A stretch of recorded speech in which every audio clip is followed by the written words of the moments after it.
जय सिया राम।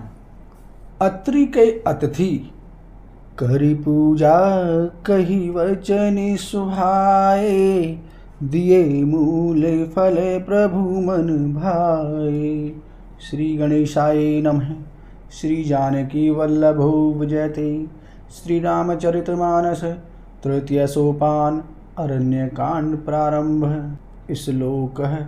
मूलं धर्मतरो विवेक जलधै पूर्णेन्दुमानन्ददं वैराग्याम्बुज भास्करं ह्यगन्ध्वान्तापहं मोहाम्भोधर पूगपाटन विधौ स्वसंभवं शङ्करं वन्दे ब्रह्मकुलं कलकं शमनं श्रीराम भूपप्रियम्।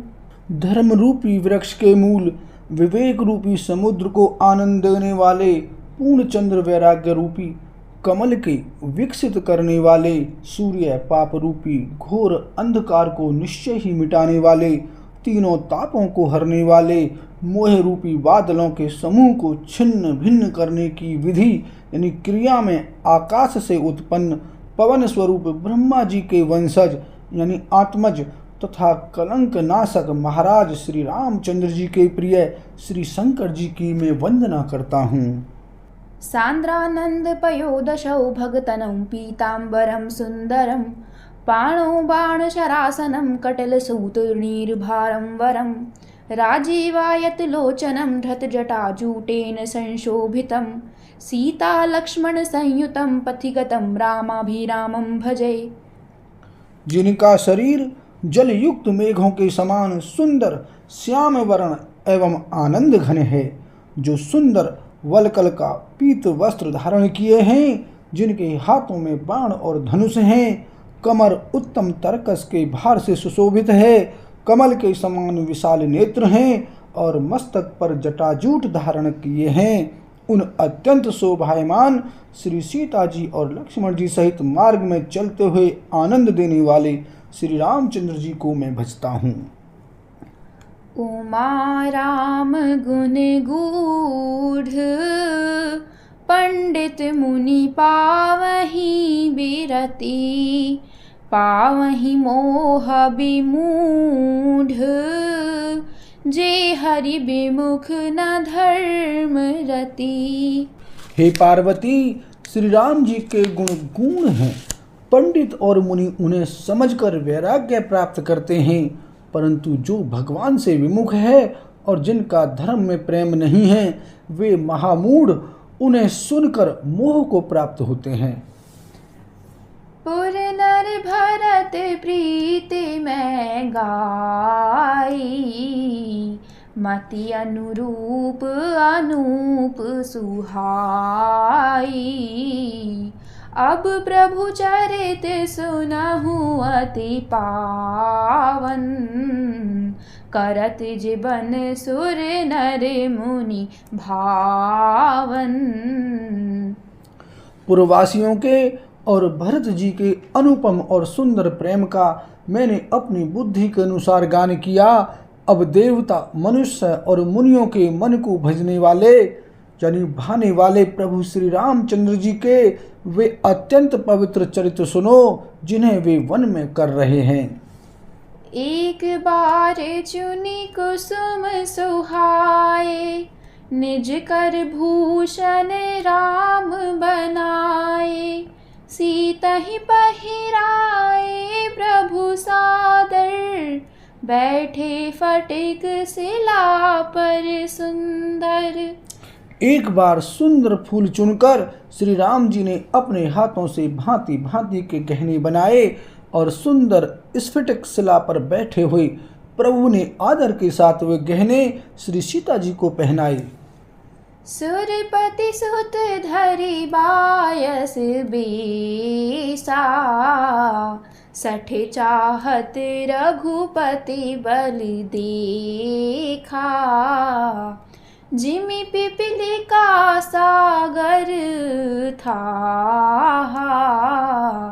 महामंद मति पावन चाहा। देवराज इंद्र का मूर्ख पुत्र जयंत कौय का रूप धरकर श्री रघुनाथ जी का बल देखना चाहता है। जैसे महान मंद बुद्धि चींटी समुद्र का थाय पाना चाहती हो। सीता चरण चोच हति भागा, मूढ़ मंद मति कारण कागा। चला रुधिर रघुनायक जाना, सीक धनुष सायक संधाना। वह मूढ़ मंद बुद्धि कारण से भगवान के बल की परीक्षा करने के लिए बना हुआ कौआ सीता जी के चरणों में चोंच मारकर भागा। जब रक्त बह चला तब श्री रघुनाथ जी ने जाना और धनुष पर सींग यानी सरकंडे का बाण संधान किया। अति कृपाल रघुनायक, सदा दीन पर नेह। तासन आई कीन्ह छलू, मूरख अवगुण गेह। सियापति राम जय जय राम, मेरे प्रभु राम सीताराम। मंगल भवन अमंगल हारी, द्रवहु सुदशरथ अजर बिहारी। सिया राम। श्री रघुनाथ जी जो अत्यंत ही कृपालु हैं और जिनका दीनों पर सदा प्रेम रहता है, उनसे भी उस अवगुणों के घर मूर्ख जयंत ने आकर छल किया। प्रेरित मंत्र ब्रह्म सर धावा, चला भाजी बायस भय पावा। धरि निज रूप गयउ पेतु पाही, राम विमुख राखा तेहि नाही। मंत्र से प्रेरित होकर वह ब्रह्म बाण दौड़ा। कौआ भयभीत होकर भाग चला। वह अपना असली रूप धरकर पिता इंद्र के पास गया, पर श्री राम जी का विरोधी जानकर इंद्र ने उसको नहीं रखा। भा निराशे उपजी मन त्रासा, जथा चक्र भय ऋषि दुर्वासा। ब्रह्म धाम सेवपुर सब लोका, फिरा श्रमित व्याकुल भय शोका। तो वह निराश हो गया। उसके मन में भय उत्पन्न हो गया, जैसे दुर्वासा ऋषि को चक्र से भय हुआ था। वह ब्रह्मलोक, शिवलोक आदि समस्त लोकों में थका हुआ और भय शोक से व्याकुल होकर भागता फिरा। काहू बैठन कहा न ओही, राखी को सकई राम कर द्रोही। मातु मृत्यु पितु समन समाना, सुधा होई विष सुनु हरि जाना। पर रखना तो दूर रहा, किसी ने उसे बैठने तक के लिए नहीं कहा। श्री राम जी के द्रोही को कौन रख सकता है। काकभूषण जी कहते हैं, हे गरुण सुनिए, उसके लिए माता मृत्यु के समान, पिता यमराज के समान और अमृत विष के समान हो जाता है। मित्र करई सत रिपु कै करनी, ताकह विबुध नदी बैतरनी। सब जगुताहि अनलहु ते ताता, जो रघुवीर विमुख सुनु भ्राता। मित्र सैकड़ों शत्रुओं की सी करनी करने लगता है। देव नदी गंगा जी उसके लिए वैतरणी यानी यमपुरी की नदी हो जाती है। हे भाई सुनिए, जो श्री रघुनाथ जी के विमुख होता है, समस्त जगत उसके लिए अग्नि से भी अधिक गर्म यानी जलाने वाला हो जाता है। नारद देखा बिकल जयंता, लागी दया कोमल चित संता। पठवा तुरत राम पहिताही, कहिसि पुकारी प्रणत हित पाही। नारद जी ने जयंत को व्याकुल देखा तो उन्हें दया आ गई, क्योंकि संतों का चित्त बड़ा कोमल होता है। उन्होंने उसे समझाकर तुरंत श्री राम जी के पास भेज दिया। उसने जाकर पुकार कर कहा, हे शरणागत के हितकारी, मेरी रक्षा कीजिए। आतुर सभय गहे श्रीपद जाई, त्राहि त्राहि दयाल रघुराई। अतुलित बल अतुलित प्रभुताई, मैं मति मंद जानी नहीं पाई।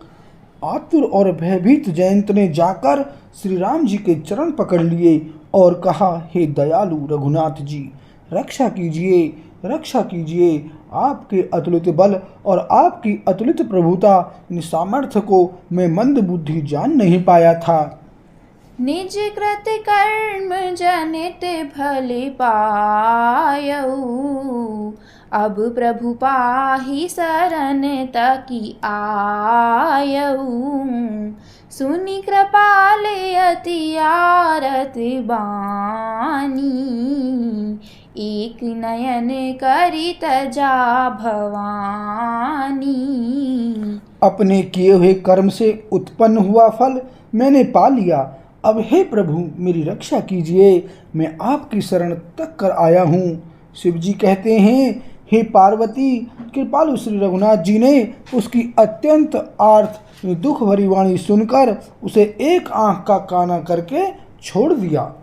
कीन्ह मोह बस द्रोहा, यद्यपि तेहि कर बध उचित। प्रभु छाड़ेउ करि छोहा, को कृपाल रघुबीर सम। उसने मोहवश द्रोह किया था, इसलिए यद्यपि उसका वध ही उचित था, पर प्रभु ने कृपा करके उसे छोड़ दिया। श्री राम जी के समान कृपालु और कौन होगा। रघुपति चित्रकूट बसी नाना, चरित किए श्रुति सुधा समाना। बहुरी राम अस मन अनुमाना, हुई भीर सबहि मोहि जाना। चित्रकूट में बसकर श्री रघुनाथ जी ने बहुत से चरित्र किए जो कानों को अमृत के समान प्रिय हैं। फिर कुछ समय पश्चात श्री राम जी ने मन में ऐसा अनुमान किया कि मुझे सब लोग जान गए हैं, इससे यहाँ बड़ी भीड़ हो जाएगी। सकल मुनि सन विदा कराई, सीता सहित चले द्वौ भाई। अत्रि के आश्रम जब प्रभु गयऊ, सुनत महामुनि हर्षित भयऊ। इसलिए सब मुनियों से विदा लेकर सीता जी सहित दोनों भाई चले। जब प्रभु अत्रि जी के आश्रम गए तो उनका आगमन सुनते ही महामुनि हर्षित हो गए। पुलकित गात अत्रि उठी धाये, देखी रामु आतुर चली आए। करत दंडवत मुनि उर लाए, प्रेम बारी दो जन अनहवाए। शरीर पुलकित हो गया। अत्रि जी उठकर दौड़े। उन्हें दौड़े आते देखकर श्री राम जी और भी शीघ्रता से चले आए। दंडवत करते हुए ही श्री राम जी को उठाकर मुनि ने हृदय से लगा लिया और प्रेम आंसुओं के जल से दोनों जनों को, दोनों भाइयों को नहला दिया। देखी राम छवि नयन जुड़ाने, सादर निज आश्रम तब आने। करी पूजा कही बचन सुहाए, दिए मूल फल प्रभु मन भाए। श्री राम जी की छवि देखकर मुनि के नेत्र शीतल हो गए। तब वे उनको आदर पूर्वक अपने आश्रम ले आए। पूजन करके सुंदर वचन कहकर मुनि ने मूल और फल दिए जो प्रभु के मन को बहुत रुचे। प्रभु आसन आसीन, भरी लोचन शोभा निरखी। मुनि बर परम प्रवीण, जोरी पानी स्तुति करत प्रभु आसन पर विराजमान हैं। नेत्र भरकर उनकी शोभा देखकर परम प्रवीण मुनि श्रेष्ठ हाथ जोड़कर स्तुति करने लगे। बोल सियावर रामचंद्र की जय।